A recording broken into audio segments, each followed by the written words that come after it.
kami rindu Tuhan.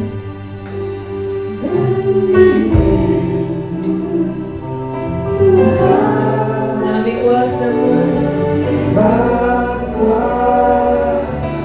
kuasa yang dicurahkan di tempat ini. Lagi berkata kami rindu Tuhan.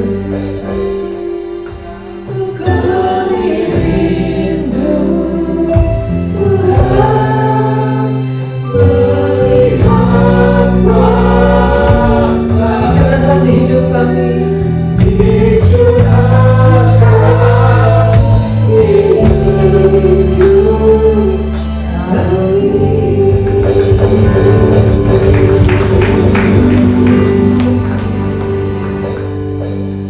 Apa yang kami minta ketika kami beribadah selain perjumpaan dengan Engkau Tuhan, mengalami Engkau lebih daripada pertemuan kami minggu yang lalu, mengalami Engkau lebih daripada hari-hari sebelumnya. Kami berdoa Roh-Mu dicurahkan. Sungguh-sungguh kami minta Roh yang dicurahkan ke tengah-tengah kami setiap kali kami beribadah Tuhan. Karena kami tahu hanya kehadiran Tuhan, hanya Engkau Roh Kudus yang mengubahkan hati kami, hamba dan setiap kami Tuhan.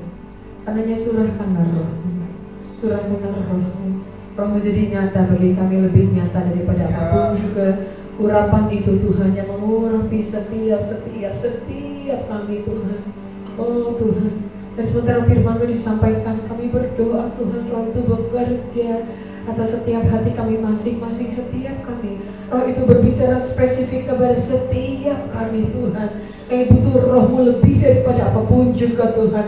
Kami butuh Roh-Mu lebih daripada pemulihan. Kami butuh Roh-Mu lebih daripada terobosan.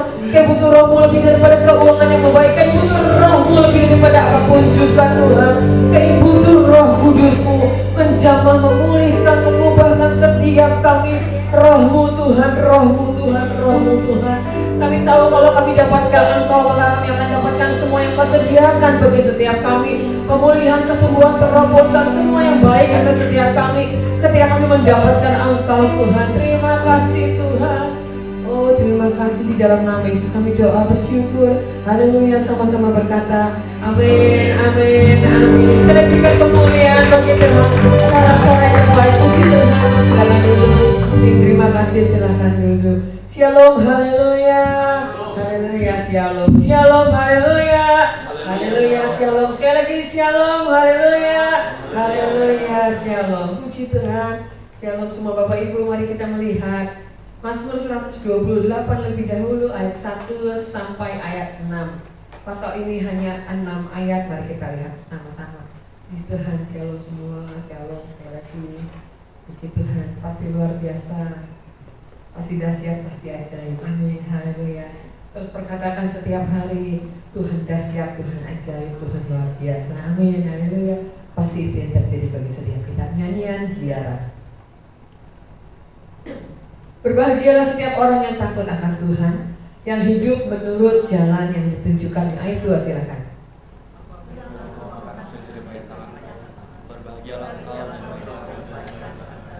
Istrimu akan menjadi seperti pohon anggur yang subur di dalam rumahmu, anak-anakmu seperti tunas pohon zaitun sekeliling mejamu. 4. Sesungguhnya demikian akan diberkati orang laki-laki yang takut akan Tuhan. 5. Kiranya Tuhan memberkati engkau dari Sion, supaya engkau melihat kebahagiaan Yerusalem seumur hidupmu. 6. Dan melihat anak-anak dari anak-anakmu, damai sejahtera atas Israel. Katakan haleluya, katakan amin, puji Tuhan. Wow, sesungguhnya diberkati setiap orang laki-laki yang takut akan Tuhan. Saya mau pagi hari ini yang laki-laki mengangkat tangan. Saya turun tangan. Yang laki-laki boleh angkat tangan. Haleluya. Di depan saya ada laki-laki tapi sedang sibuk. Haleluya. Puji Tuhan ya. Mengapa laki-laki? Diberkatilah setiap orang laki-laki yang takut akan Tuhan. Betul? Mengapa laki-laki? Mengapa tidak selalu ditulis laki-laki dan perempuan? Mengapa laki-laki? Karena laki-laki itu penting, katakan penting. Yang laki-laki berkata, saya penting. betul ya. Laki-laki itu penting, pria itu, bapak itu sumber, betul nggak? Oh, wanita juga penting, tapi memang pria itu sumber. Tuhan kita disebut bapak, amin. Ya bapak yang baik. Laki-laki di tempat ini nanti semua akan jadi bapak, katakan amin. Mungkin ada yang bilang bapaknya masih jauh. Bapaknya dekat tapi akan jadi bapak nanti masih jauh. Tapi kita belajar karena laki-laki itu penting. Amin, haleluya. Bapak itu penting, bapak itu sumber. Bapak di surga itu sumber segala yang baik. Nih. Bapak di dunia itu adalah juga sumber buat semua yang baik dalam rumah tangganya. Itu sebenarnya sekali lagi laki-laki itu apa? Penting, haleluya. Anak laki-laki penting, pria-pria dewasa laki-laki, iya pria pasti laki-laki ya. Laki-laki dewasa penting, bapak itu juga penting, haleluya. Tuhan mengidentifikasi dirinya sebagai bapak. Dia mau dipanggil bapak, kenapa? Karena dia adalah sumber. Bapak-bapak sumber, laki-laki harus belajar bahwa dia itu penting. Kalau laki-laki mengerti bahwa dia itu penting, tidak ada laki-laki yang ingin merubah identitas. Haleluya. Ya, gak perlu jadi wanita, jauh itu, gak usah mengubah identitas jadi wanita, jauhkan keinginan itu. Anda laki-laki dimanapun Anda berada, Anda live streaming mendengar tentang ini, tidak perlu mengubah identitas Anda karena pria itu berharga. Amin. Pria itu luar biasa, pria itu penting, pria muda itu penting, pria dewasa itu penting, pria sebagai bapak itu penting. Terus sebabnya Alkitab berkata, sesungguhnya demikianlah akan diberkati laki-laki yang takut akan Tuhan. Mazmur 128, judul perikopnya itu adalah berkat keluarga, berkat atas rumah tangga. Haleluya. Setiap kita ada dalam sebuah keluarga, ya. Masih muda, masih remaja, tetap ada dalam sebuah keluarga. Kalaupun ada orang yang sementara tidak punya keluarga, yatim piatu, Tuhan pasti kasih dia keluarga. Keluarga di bumi, orang-orang terdekat, komunitas yang seperti ayah, yang menjadi ayah, yang menjadi ibu, yang menjadi saudara. Itu sebenarnya Mazmur 128 itu judul perikopnya adalah berkat atas rumah tangga, berkat keluarga. Next. Setiap keluarga di dalam Tuhan akan memiliki berkat keluarga. Siapa percaya? Haleluya. Setiap keluarga itu pasti ada berkat. Terus sebenarnya jangan terlalu takut untuk menikah. Ada pasangan yang akan menikah dengan kita. Haleluya. Ya. Kemarin juga kami menghadiri pertunangan dari keponakan Pak Eri, anak dari adiknya. Puji Tuhan, akan menikah bulan Juli, Vincent dan Meta bulan Maret. Ya. Ini dulu, puji Tuhan. Jack Lenny sudah menikah. Yang masih muda jangan takut menikah. Tapi juga jangan terlalu berani untuk menikah. Karena menikah itu tidak susah tapi juga tidak mudah. Tapi yang pasti Mazmur 128 itu khusus menulis berkat atas rumah tangga. Jadi sebetulnya gak ada rumah tangga yang gak diberkati oleh Tuhan. Amin. Anda yang masih muda mungkin boleh berpikir tentang rumah tangga keluarga orang tua, begitu ya, tentang keluarga orang tua atau keluarga Anda di masa depan. Tapi percaya bahwa setiap rumah tangga itu pasti ada berkat di dalam Tuhan. Jadi gak ada yang begini, ya kalau keluarga itu diberkati Tuhan, ukurannya kita tuh paling sering mengukur materi. Keluarga itu rumahnya ukuran sekian, keluarga ini cukup rumahnya sekian, mobilnya yang ini rodanya 2 keren, mobil roda 2 keren atau nggak keren? Pintunya 2 keren atau nggak keren gitu ya, mobil ini pintunya 2, yang ini pintunya 3, yang ini pintunya 4, begitu ya, ada yang pintunya 5. Orang itu ukurannya begitu, tapi percaya bahwa setiap keluarga itu pasti punya berkat khusus. Karena Alkitab khusus menulis berkat atas rumah tangga. Next. Kita akan mulai dari sini. Kejadian 1 ayat 28. beranak cucu, bertambah banyak. Yes, apa yes? Yang sudah punya anak empat atau satu yang yes? Beranak cucu, bertambah banyak. Ya. Minggu kapan itu saya dapat kabar ibu-ibu datang, Bu, puji Tuhan saya hamil. Wah, saya langsung pegang perut saya, luar biasa ya kalau dengar berita kehamilan. Umurnya 38. Selisihnya angka 9 tahun dengan anak yang kecil sekarang. Wah, tapi ini luar biasa sukacita. Anak-anak di mana pasti senang sekali. Waktu mereka tahu mereka nangis. Senang sekali mami mau punya adik lagi, mau punya anak lagi. 38, 39 nanti waktu melahirkan. Saya bilang Pak Papa belum 40. Ibu berapa waktu punya anak dengannya? 33. Ya nggak apa-apa kalau Tuhan kasih ya. Haleluya. Amin. Terus ada yang mau dikasih lagi kayaknya. Belum 40 kan. Beranak cucu kata Tuhan. Kenapa negara-negara di Eropa akhirnya termasuknya salah satu kekristenan menjadi krisis. Jumlah populasi Kristen jadi semakin menurun. Karena orang-orang Kristen hanya mau punya anak sedikit. Sementara orang-orang di luar Kristen mau punya anak banyak dan mereka tidak dilarang punya pasangan banyak. Sementara Tuhan tetapkan untuk punya hanya satu pasangan, anaknya mau sedikit.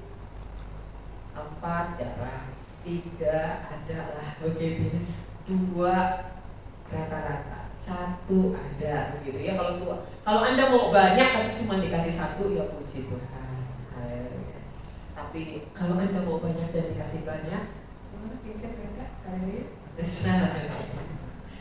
Kita berkata beranak cucu, bertambah banyak, penuhi bumi dan taklukkanlah itu. Jadi dari awal sudah diberi berkat oleh Tuhan untuk menaklukkan bumi, betul nggak?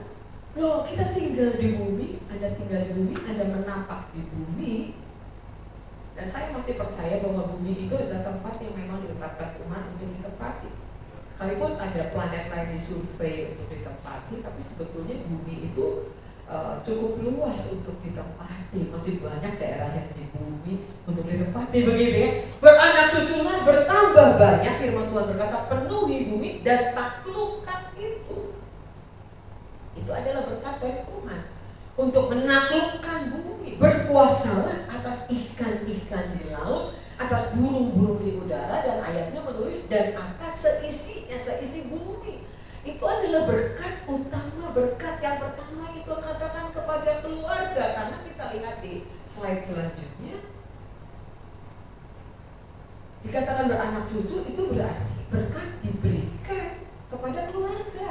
Ketika Adam dan Hawa diciptakan oleh Tuhan, mereka diberkati oleh Tuhan, sudah diberikan berkat beranak cucu, berkat memenuhi bumi, berkat menaklukkan bumi. Jadi setiap keluarga lahir dengan berkat, katakan amin. Anda yang belum berkeluarga, Anda yang sudah berkeluarga, tangkap ini Tuhan. Aku percaya keluargaku pasti diberkati. Ada di rumah, Anda dimanapun, Anda tangkap keluargaku pasti diberkati. Karena dari awal rancangan Tuhan beranak cucu, penuhi bumi, berkat menaklukkan bumi, berkat berkuasa atas ikan di laut, burung di udara, atas segala sesuatu, atas binatang yang melata, atas semua. Nah, akibat dosa itu merusak berkat dari Tuhan. Apa yang merusak berkat? Apa yang menahan berkat? Apa yang menghalangi berkat? Mestinya itu, dan mesti dari situ kita belajar. Mestinya dari situ saya dan Anda belajar. Apa sebetulnya yang menahan berkat? Betul? Apa sebetulnya yang merusak berkat? Kalau berkat ukurannya adalah materi pun, ada banyak orang yang dari posisi bawah menangis, berseru kepada Tuhan, sungguh hati mengikut Tuhan. Tuhan angkat terus sampai posisi di atas. Kemudian sejarah berulang seperti bangsa Israel. Mereka melupakan Tuhan. Mereka berpikir bahwa semuanya adalah karena hasil jerih payah, hasil jerih lelah. Sepantasnya aku mendapatkan ini, kemudian meninggalkan Tuhan, dan akhirnya mereka ada di posisi yang diidamkan diizinkan Tuhan ke bawah lagi. Dan bangsa Israel berseru lagi kepada Tuhan, maka ditindas oleh bangsa Midian. Mereka ditekan oleh Filistin, ditekan oleh Asyur. Mereka berseru lagi kepada Tuhan, datang lagi kepada Tuhan. Seperti itu siklusnya. Kenapa? Karena akibat dosa itu menghalangi berkat yang sedianya Tuhan berikan pada setiap keluarga. Betul. Ada hal-hal tertentu di mana Tuhan mengizinkan tanpa dosa bisa. Memang Ayub tidak berdosa, tapi semuanya diambil oleh Tuhan. Betul. Catatan bahwa Ayub membela anak-anaknya di hadapan Tuhan. Sampai waktu tertentu Tuhan melepaskan pembelaan Ayub. Ayub selalu membangun mesbah, menaruh korban bakaran kalau anaknya berpesta pora dan berbuat dosa sampai titik tertentu. Tapi kemudian karena anak-anaknya tetap dalam keadaannya, maka kemudian Tuhan mencabut perlindungan dari anak-anak. Semuanya diambil daripada Ayub, sekalipun Ayub tidak berbuat dosa, tapi itu diizinkan Tuhan. Tapi secara umum, kalau tidak ada hal yang khusus yang Tuhan mau bicara, maka berkat itu tertahan oleh karena dosa. Betul? Berkat yang sedianya ada, tapi itu tertahan. Akibat dosa kita akan melihat sebetulnya Tuhan itu mengutuknya tanah. Betul nggak? Nanti baca lagi di rumah ya. Kejadian 3 ayat 17 menulis begini. Terkutuklah tanah. Apa yang dikutuk oleh Tuhan? Tanah. Terkutuklah tanah. Tanahnya dikutuk oleh Tuhan. Buminya dikutuk oleh Tuhan. Sehingga ketika manusia dibuang ke bumi dan tidak bisa kembali lagi ke Taman Eden, sekalipun Taman Eden itu adalah bagian dari bumi tapi sudah dijaga oleh serafim dan mereka tidak bisa kembali lagi ke Taman Eden, maka manusia ada di bawah kutuk dosa. Tanahnya dikutuk. Anda perhatikan, saya perhatikan tentang ini, tanahnya dikutuk oleh Tuhan. Karena tanahnya dikutuk oleh Tuhan, sehingga dengan bersusah payah manusia mencari rezeki dari tanah seumur hidup. Apakah menurut Anda waktu Adam Hawa di Taman Eden mereka tidak bekerja? Atau pertanyaannya saya balik supaya gampang jawabnya. Menurut Anda, waktu Adam dan Hawa di Taman Eden bekerja atau tidak? Bekerja. Itu kita sepakat, bekerja. Mereka mengelola Taman Eden yang sangat luas, yang sangat besar. Dan itu luar biasa. Tidak mungkin besar, tidak mungkin tidak besar. Kalau di Taman Eden mengalir 4 sungai besar, tidak mungkin tanahnya tidak luas. Tapi itu beda. Karena mereka belum dalam dosa, mereka bekerja, mereka mengusahakan tanah itu, mereka memberi nama binatang sampai Adam ketiduran, gitu ya, dan akhirnya diberikan Hawa. Tidur nyenyak Adam, itu kita sudah bahas, binatang jalan satu persatu, atau Adam yang mendatangi binatang, kemudian Adam kasih nama binatang-binatang. Adam bekerja, Adam tentu sarewae, gitu ya. Adam bekerja. Ada mengusahakan sesuatu di Taman Eden, tapi yang beda adalah tamannya diberkati. Katakan diberkati oleh Tuhan. Itu bedanya. Tidak dikutuk. Bekerjanya bekerja. Berjerih payahnya, berjerih lelahnya, iya. Adam tidak diam saja, Hawa nggak diam aja. Mungkin Hawa juga masak sayur asem, sayur lodeh. Anda masak apa? Haleluya, apakah Anda sudah lapar? Tapi bedanya adalah tidak terkutuk. Itu bedanya. Ketika Adam dan Hawa jatuh ke dalam dosa, maka Allah mengutuk ular sehingga dia akan menjalar dengan perutnya. Dan kemudian tanah dikutuk oleh Tuhan. Terkutuklah tanah, sehingga akibatnya karena tanah terkutuk, maka tanah perlu pupuk. Tanah perlu dicangkul, tanah perlu disiani, tanah perlu dijaga dari hama, tanah perlu diolah dengan lebih banyak, kira-kira seperti itu.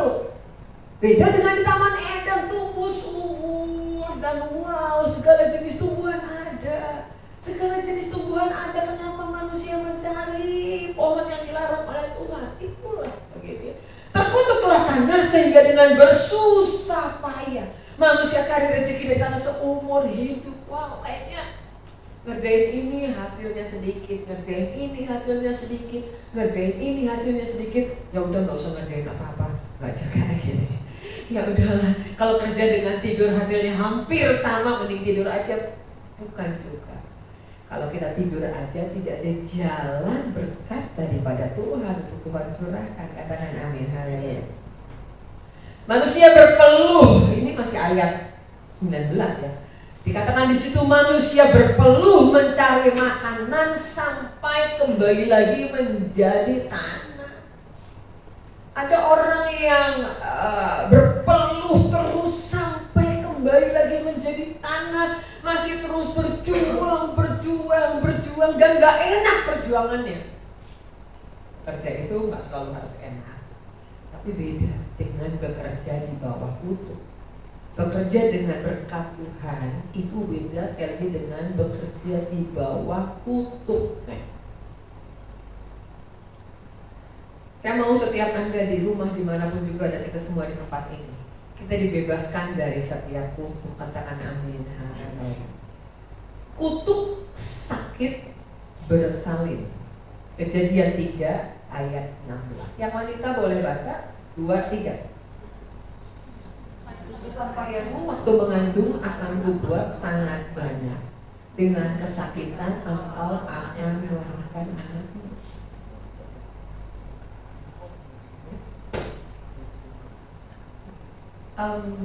Melahirkan itu sakit, pasti ada sakitnya ya.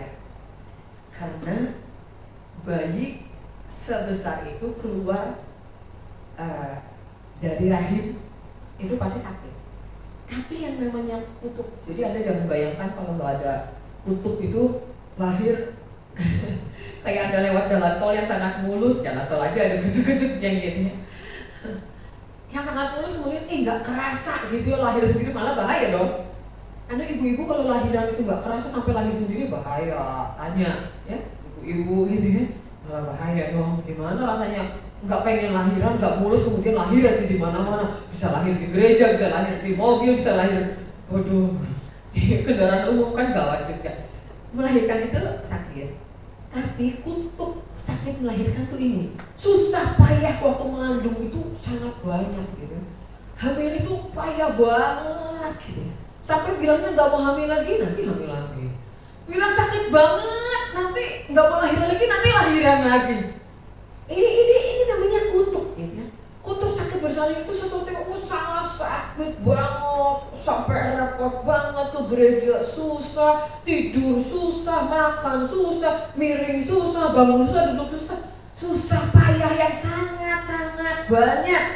Itu sudah ditulis itu. Kenapa? Karena engkau mendengarkan suara ular, suara iblis dalam bentuk ular, maka Tuhan berkata kepada Hawa, susah payahmu itu akan sangat banyak waktu hamil tuh, gitu ya.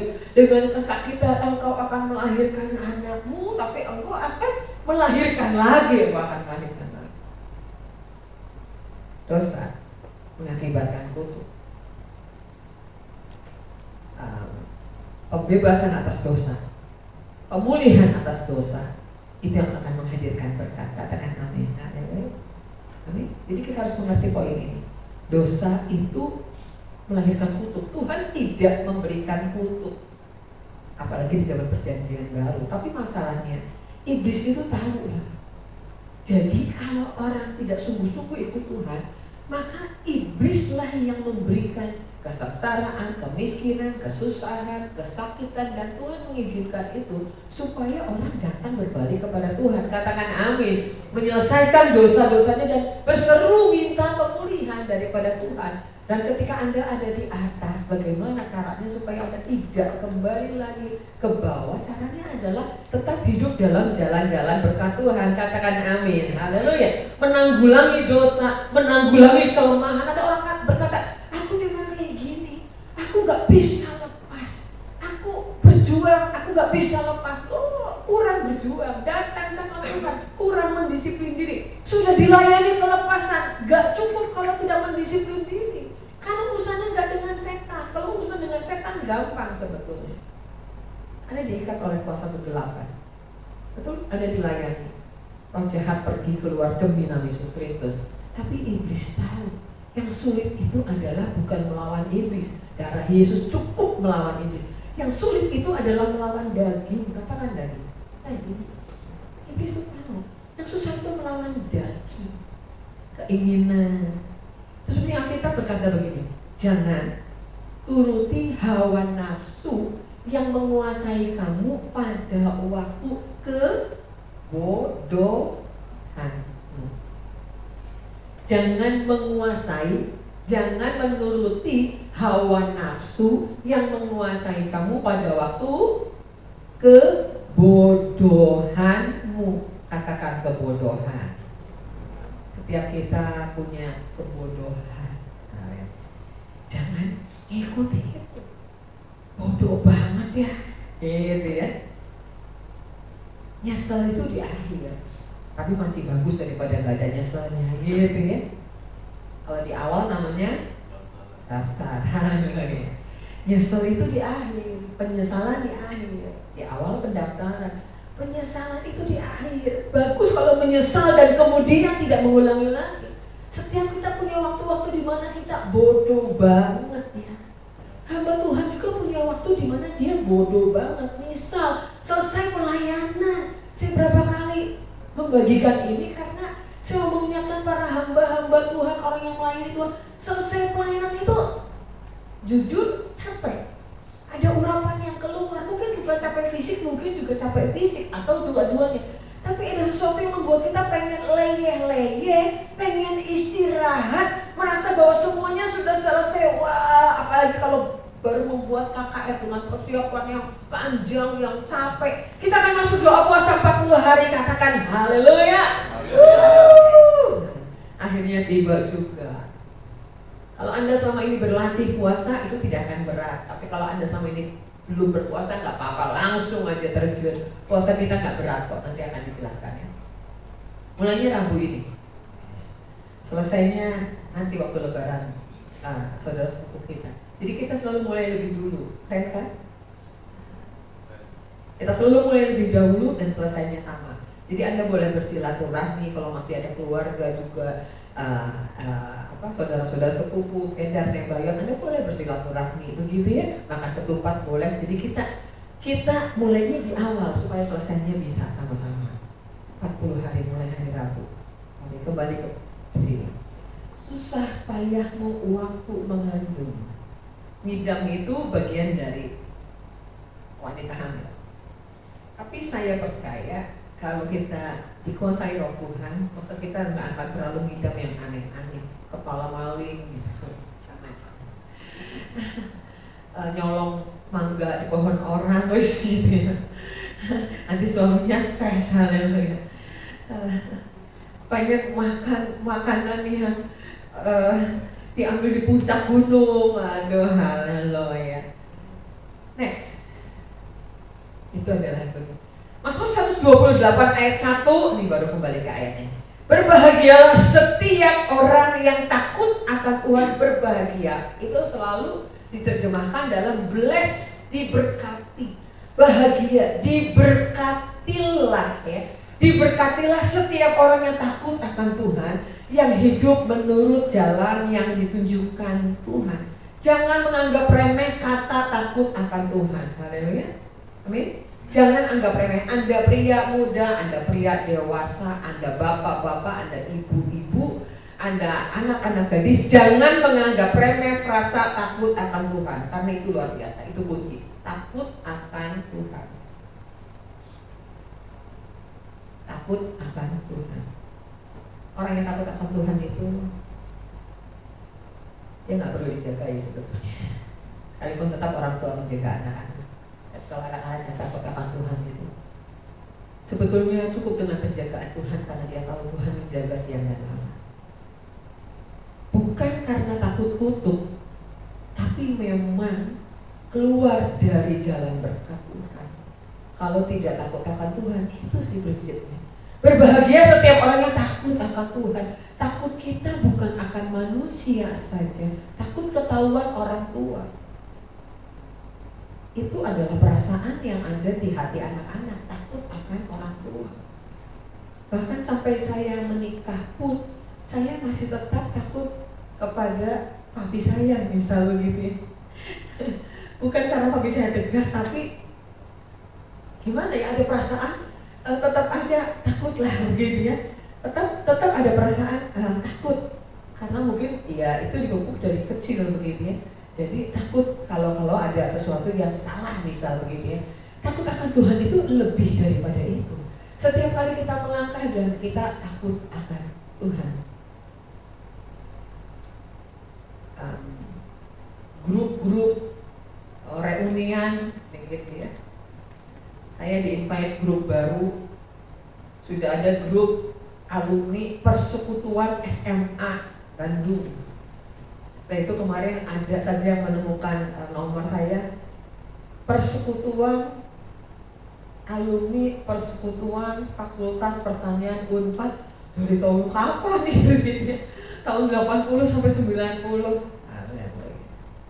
Tetap berhati-hati, reuni itu ajang untuk ketemu teman lama, betul nggak? Orang-orang lama, orang-orang waktu kita muda. Jadi saya nggak melarang Bapak Ibu punya grup reunian, teman SMP, teman SMA, gitu ya. Tapi tetap hati-hati. Sepanjang kita takut akan Tuhan, ini kadang-kadang dianggap remeh. Takut akan Tuhan, kayaknya aduh rasanya udah kalimat yang dari kecil kita udah tahu, dari dulu kita udah tahu. Tapi takut akan Tuhan itu mendatangkan blessing, mendatangkan berkat, katakan amin. Dan kita itu nggak bisa hidup tanpa berkat Tuhan, nggak bisa. Esau dan Yakub, apa sebetulnya yang diperebutkan oleh Yakub? Bukan warisan, bukan harta sebetulnya, tapi berkat dari ayahnya Ishak. Betul? Apa yang diperebutkan oleh Yakub? Berkat. Yakub itu nggak berebut warisan. Kalau rebut warisan, dia kabur kok. Dia kabur bawa apa? Coba Anda renungkan. Kalau dia ada di rumah bapaknya, dia nggak perlu kabur, dia dapat itu warisan. Tapi karena dia mengambil hak kesulungan, berkat sulung, dia tahu nanti aku pasti diusir. Dan dia sudah siap-siap, ibunya juga sudah siap-siap. Yang penting kamu dapat berkat untuk si sulung, begitu kan? Dia tahu kalau dia dapat berkat, kakaknya pasti marah. Kalau kakaknya marah, dia pasti kabur. Jadi Anda bayangkan bahwa Yakub saja sudah tahu berkat itu bukan materi, berkat itu bukan uang. Kalau berkat uang, di rumah bapaknya dia punya banyak uang, ternak, kambing, domba, dayang-dayang. Dia mau bagi dua dayang-dayang sama kakaknya, dia mau bagi dayang-dayang sama bapaknya, banyak dayang-dayang, kambing, domba banyak. Tapi yang dia cari itu berkat sulung. Berkat sulung. Waktu Yusuf membawa anak-anaknya untuk diberkati oleh Yakub bapaknya, dan bapaknya itu menyilangkan tangan, maka Yusuf bilang, bukan begitu Bapak. Tangan kananmu haruslah di atas yang sulung, tangan kiri di atas adiknya. Tapi bapaknya bilang itu tidak salah, itu benar. Dia menyilangkan, bapaknya yang sudah rabun matanya itu menyilangkan tangannya, memberikan berkat. Itu sebabnya jangan anggap remeh berkat. Jangan anggap remeh kata takut akan Tuhan. Itu berkat. Katakan amin. Itu berkat. Berkat itu. Next. Kunci dari berkat adalah satu, berbahagialah orang yang takut akan Tuhan. Dua, berbahagialah orang yang hidup menurut jalan Tuhan. Jangan buat jalan sendiri. Halo. Amin. Bro, sis. Bapak Ibu, guys, jangan buat jalan sendiri. Anda jalan berkat Tuhan. Jangan buat jalan sendiri. Anda jalan berkat Tuhan. Anda belum lihat jalan berkat Tuhan, tunggu. Yang penting jaga hidup takut akan Tuhan. Saya menghargai setiap orang yang masih tetap berdoa setiap hari. Saya menghargai setiap orang ada di rumah juga yang masih tetap membaca Alkitab. Mungkin tidak pagi-pagi sekali, pagi Anda berdoa, kemudian Anda sibuk melakukan sesuatu dan Anda mengambil waktu untuk tetap membaca Alkitab. Haleluya. Merenungkan bahan renungan, mengulanginya lagi. Ketika Anda di mobil, di motor, ketika Anda masak, ketika Anda mengerjakan sesuatu waktu luang. Kunci berkat adalah satu, takut akan Tuhan. Dua, hidup menurut jalan Tuhan. Saya ikut Tuhan 40 tahun lebih dari umur 15. Saya melihat perjalanan hidup orang-orang. Saya juga mengamati jalan hidup saya. Kunci berkat adalah ini benar pasti. Satu, takut akan Tuhan. Dua, hidup menurut jalan Tuhan. Amin. Penting, pegang. Takut akan Tuhan. Hidup menurut jalan Tuhan. Takut akan Tuhan itu bukan cukup. Takut akan Tuhan itu bukan cemen. Wow, itu orang. Yes. Dia akan dihormati oleh Bapakku. Dan aku pun akan menghormati dia. Luar biasa. Next. Amsal Mazmur 128 ayat 2. Mari baca bersama 2-3. Apabila engkau memakan hasil jerih payah tanganmu, berbahagialah engkau dan baiklah keadaanmu. Tadi ya, diberkatilah, berbahagialah orang yang takut akan Tuhan dan hidup menurut jalan Tuhan. Apabila engkau yang takut akan Tuhan tadi, apabila engkau memakan hasil jerih payah tanganmu, ada jerih payah tangan, engkau akan bahagia dan keadaanmu akan baik-baik. Itu janji Tuhan. Kenapa keadaan sering tidak baik? Kenapa keadaan sering naik turun? Satu, betul diizinkan Tuhan. Oke. Yang kedua, karena kita takut Tuhan, tidak takut Tuhan. Takut Tuhan, tidak takut Tuhan. Takut Tuhan, takut setan. Takut Tuhan, takut gak punya makanan. Takut Tuhan, takut gak sekolah. Takut Tuhan, khawatir masa depan. Begitu, cukup satu, takut Tuhan. Dan Anda tidak takut dengan apapun juga. Amin. Cukup takut akan Tuhan. Mau korupsi, aku takut akan Tuhan. Tapi kalau takut gak punya uang, kesempatan korupsi ada. Korupsi aja, hilang itu. Apabila engkau memakan hasil jerih payah tanganmu, maka engkau bahagia. Kerja bahagia, bisnis bahagia, melayani bahagia, dan baiklah keadaanmu. Baik-baik. Lihat kanan kiri, katakan baik-baik keadaanmu. Amin. Baik-baik, katakan baik-baik keadaanmu. Baik-baik keadaanmu. Baik-baik. Saya berdoa semua baik-baik. Ayat selanjutnya, halaman selanjutnya. Amsal 10 ayat 22 berkata, berkat Tuhanlah yang menjadikan kaya, susah payah tidak menambah. Kata, apa yang menjadikan kaya? Siapa mau kaya? Gak apa-apa, jangan takut kaya ya. Haleluya, jangan takut kaya tapi jangan mengejar kaya. Kalau engkau mengejarnya, ia seperti bersayap dan terbang. Ayat berkata begitu ya, jangan kejar kaya.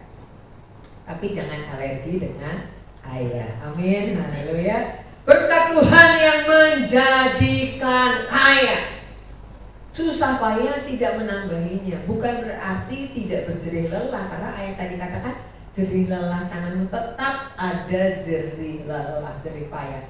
Tapi kata-kata aslinya, bahasa aslinya begini, dengan tidak mengorbankan apapun, itu maksudnya. Jadi pengorbanan itu tidak menambahi berkat Tuhan. Ada orang yang untuk kaya dia mengorbankan kesehatannya. Anda pernah lihat? Ya. Ada orang yang untuk kaya mengorbankan pasangannya. Anda pernah lihat? Ada orang yang untuk kaya mengorbankan anak-anaknya. Anak-anak berkata, kalau aku bisa beli waktu papi 1 jam aja, gitu ya. Aku mau dong papi nggak pegang handphone 1 jam aja, gitu ya. Jadi sebetulnya bahasa aslinya bukan, apalagi dilanjut ayat, Tuhan memberikan kepada yang dicintainya pada waktu tidur. Wis klop banget tuh Bu, nggak usah susah payah tidur. Waktu tidur Tuhan memberikan berkat. Siapa yang nggak mau? Enak banget bangun tidur ada ayam panggang datang sendiri. Bangun tidur di depan pintu, buka pintu ada uang diantar sendiri. Alkitab berkata bukan begitu. Alkitab berkata kaya dengan tidak mengorbankan apapun. Kaya dengan tidak mengorbankan hubungan. Haleluya. Kaya dengan tidak mengorbankan keluarga, itu yang penting. Kaya dengan tidak mengorbankan kesehatan, itu yang penting. Kaya. Kemudian nanti uangnya habis untuk bayar oksigen habis, bayar ICU habis itu, di ujung-ujungnya impas, tuntas, pas untuk bayar San Diego Hills misal, pas untuk bayar yang mahal-mahal kita sebut apalah gitu ya, geraha apa, kemudian ini, atau kita sebut semua, janganlah ya, kok jadi nyebutin semua pemakaman, jangan. Kan bukan begitu, betul. Berkat Tuhanlah yang menjadikan kaya. Susah payah tidak menambahinya. Next. Istrimu, ini masih ayat 128 tadi ya, sedikit lagi sampai ayat 26. Istrimu akan seperti pohon anggur yang subur di dalam rumahmu. Yang belum nikah nggak apa-apa. Nanti bayangkan punya istri seperti pohon anggur. Anda tinggal makan buah anggur, oh bukan. Maksudnya istrinya subur, istrinya menghasilkan ya. Bukan hanya diminta menghasilkan anak, tapi punya wanita yang menghasilkan, punya wanita yang efektif, punya wanita yang menolong, punya wanita yang manis, amin. Oh ya, jangan kayak sayur asem tapi pohon anggur, haleluya. Oke, next. Nah ini ya, anak-anak yang belum menikah, anak-anakmu seperti tunas pohon zaitun. Apa maksudnya? Sekeliling meja. Pohon zaitun itu bicara pohon yang, kalau Anda pergi ke Israel 2026, amin. Wow. Pak Eri bilang, wih tiket murah 12,5 juta ke Tel Aviv. Anak-anakmu akan seperti tunas pohon zaitun. Anda akan lihat pohon zaitun, dia tumbuh subur, dia tumbuh besar, daunnya rimbun. Wow, banyak, bertunas banyak, pohonnya banyak, luar biasa, begitu ya. Buahnya olive gitu, minyak zaitun. Anda mulai pakai minyak zaitun, ya beberapa tetes aja deh. Minyak zaitun untuk masak, minyak zaitun untuk kosmetik, minyak zaitun yang sangat baik buat kesehatan, dihasilkan dari pohon zaitun. Kayunya yang sangat baik, minyaknya, buahnya, kayunya. Wow, pohon zaitun itu lambang kekuatan, lambang perdamaian, lambang daya tahan. Itu pohon zaitun. Pohon yang bisa tumbuh ketika pohon lain susah untuk tumbuh.